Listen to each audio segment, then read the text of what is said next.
பெற்றோர் ஆசிரியர் கழக துணைத் தலைவர், முன்னாள் மாணவர்கள், முன்னாள் பெற்றோர் ஆசிரியர் கழக தலைவர், எஸ்எம்சி தலைவர் மற்றும் உறுப்பினர்கள், அருகாமையில் உள்ள எலிமெண்டரி ஸ்கூலினுடைய தலைமை ஆசிரியர், நம்முடைய ஆசிரியர் பெருமக்கள், அன்பின் ஆசிரியர் பெருமக்கள், அனைத்து மாணவ செல்வங்கள், பெற்றோர்கள் அனைவருக்கும் எனது மதிய வணக்கத்தை தெரிவித்துக் கொள்கிறேன். இவ்வளோ பெரிய ஒரு வாய்ப்பை எனக்கு கொடுத்த தலைமை ஆசிரியருக்கு முதலாவது நான் நன்றி சொல்லிக்கிறேன். ஏன்னா இது இவங்க சொன்ன அளவுக்கெல்லாம் ஒன்றும் பெருசாக நான் பண்ணலை. ஆனாலும் எனக்கு ஒரு வாய்ப்பை, பொதுவாக ஒரு தலைமை ஆசிரியரை இன்னொரு தலைமை ஆசிரியரை கூப்பிட்டு நடத்துறத நான் இது வரைக்கும் பார்த்ததில்லை. ஆனால் அவர் கூப்பிட்டுருக்காரு. அதுவும் இல்லாமல் ஜஸ்ட் அவருக்கு முன்னாடி போனவங்கள கூப்பிடுவாங்களான்னா எனக்கு தெரியல, நான் பார்த்ததில்லை. ஆனால் அவ்வளவு பெரிய மனமுடைய அவருக்கு மீண்டும் எனது நன்றியை தெரிவித்துக் கொள்கிறேன்.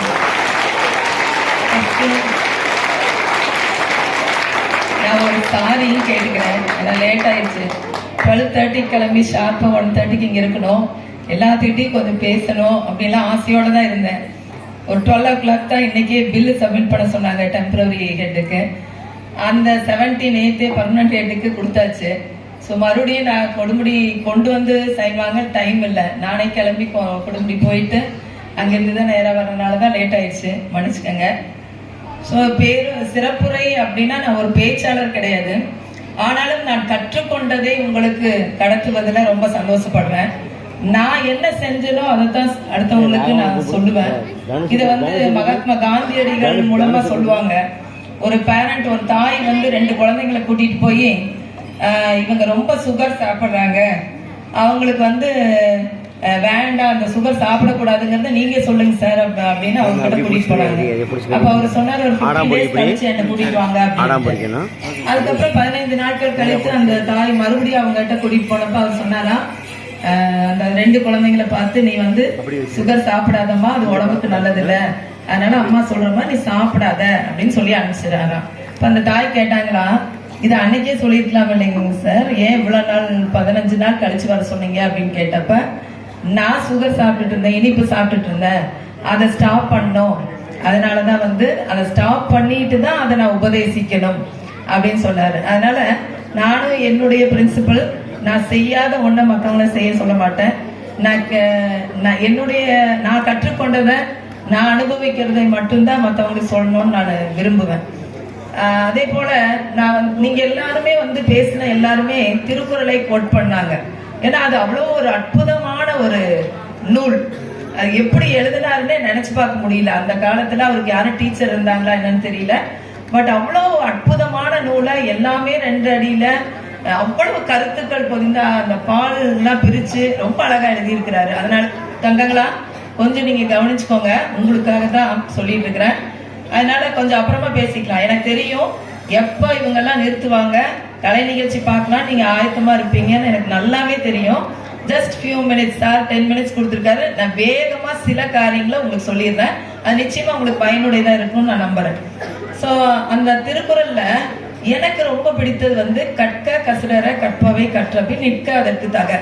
நிறைய திருக்குறள், அருமையான திருக்குறள். இதை கூட சார் கட்டுன அந்த கொடிமேடையில கூட அந்த திருக்குறள் தான் இருக்கும்னு நினைக்கிறேன். ஆமா, அங்க இருக்கு.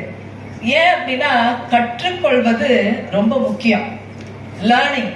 எதை கத்துக்கணும் அப்படின்னா, நல்லதையும் கத்துக்கலாம், கெட்டதையும் கத்துக்கலாம். ஒரு ஸ்மோக் பண்ணணும்னா கூட அது எப்படி பண்ணணும்னு கத்துக்கணும்.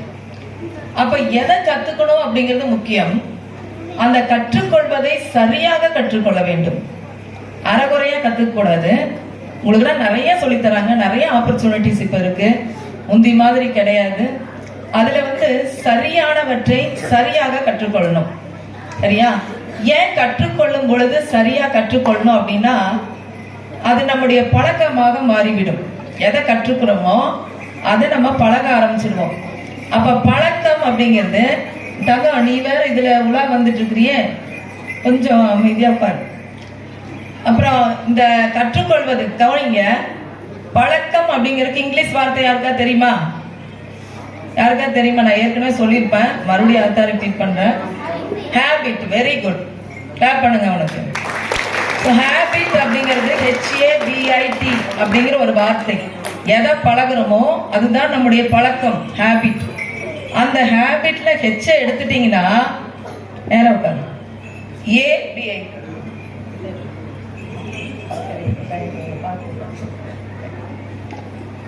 ஸோ ஹெச்ச எடுத்துட்டேன்னா a bit will be there. ஒரு பிட்டாவது உங்ககிட்ட இருந்துகிட்டே தான் இருக்கும். நீ எவ்வளவுதான் நான் பழகின பழக்கத்தை மாத்தணும்னு நினைச்சேனாலும் கொஞ்சமாவது இருக்கும்.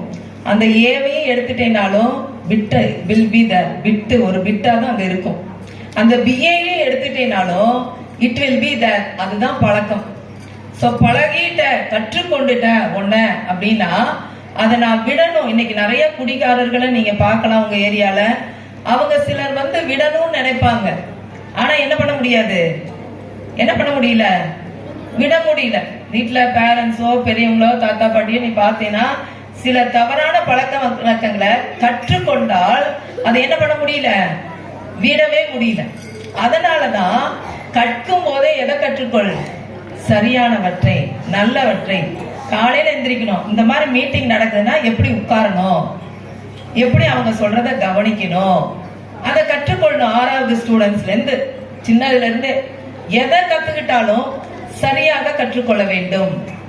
அப்புறம் அந்த கற்றுக்கொண்டதை என்ன செய்யணும், கற்க கசடர, அப்புறம் கற்பவை கற்ற பின் நிற்க அதற்கு தக, அதன்படி வாழணும். என்னெல்லாம் இந்த பள்ளிக்கூடத்துல நீ கற்றுக்கொண்டு போறியோ அதையெல்லாம் உன் வாழ்க்கையில இம்ப்ளிமெண்ட் பண்ணணும். நல்ல வார்த்தைகள் எத்தனையோ டெய்லி டீச்சர்ஸ் சொல்லுவாங்க, அதை காதுல வாங்கி உண்மையவே பேசு அப்படின்னா நான் உண்மை பேச முயற்சிக்கணும். திருடக்கூடாது அப்படின்னு சொல்லி கொடுத்தா திருடாம இருக்க முயற்சிக்கணும்.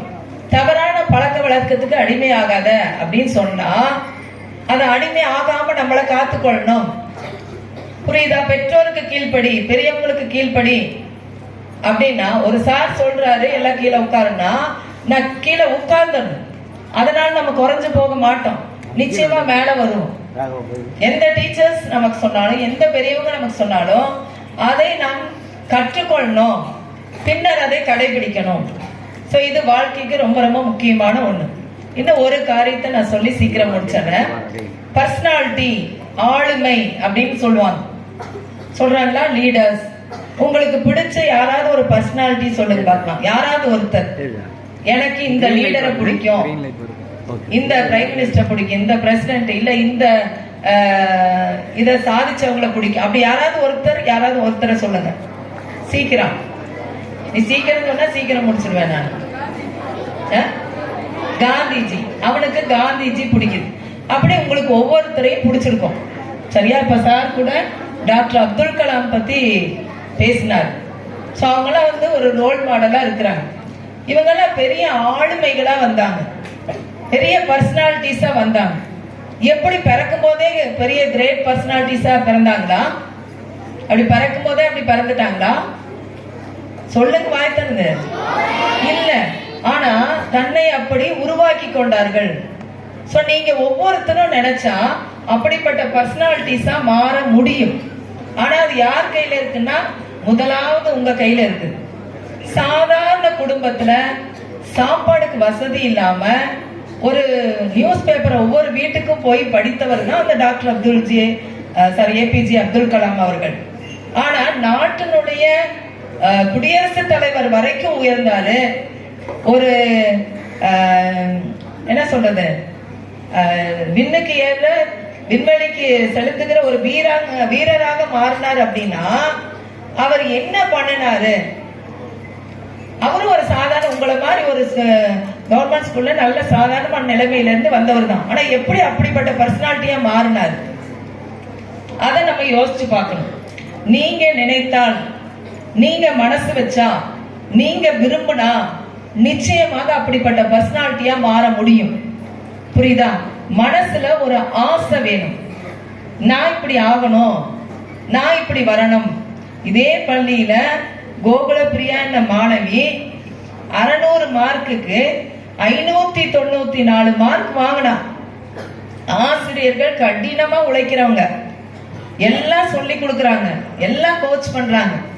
அது மட்டும் அவங்க செஞ்சா அந்த மாணவி வாங்கிட முடியுமா? அவ ரிசல்ட் வந்ததுக்கு அப்புறம் அவளுடைய ஸ்டேட்டஸ்ல வச்சிருந்தா. அந்த ஸ்டேட்டஸ் ஸ்கிரீன்ஷாட் எடுத்து நான் வச்சு மாணவர்களிடம் பேசும்போதெல்லாம் அதை நான் காட்டுவேன். என்ன ஸ்டேட்டஸ் வச்சிருந்தா அப்படின்னா, அதுல வந்து நிறைய நோட்டுங்க, நிறைய பேனா, அதாவது யூஸ் பண்ண லெட் பென், நிறைய பென்ஸ், நிறைய நோட்டு. அவ எழுதி எழுதி பார்த்து தீர்த்து போன நோட்டுங்க அதுல இருந்துச்சு. அதை வச்சு இதெல்லாம் யூஸ் பண்ணி ஃபைனலா நான் அச்சீவ் பண்ணேன் அப்படின்னு சந்தோஷம்.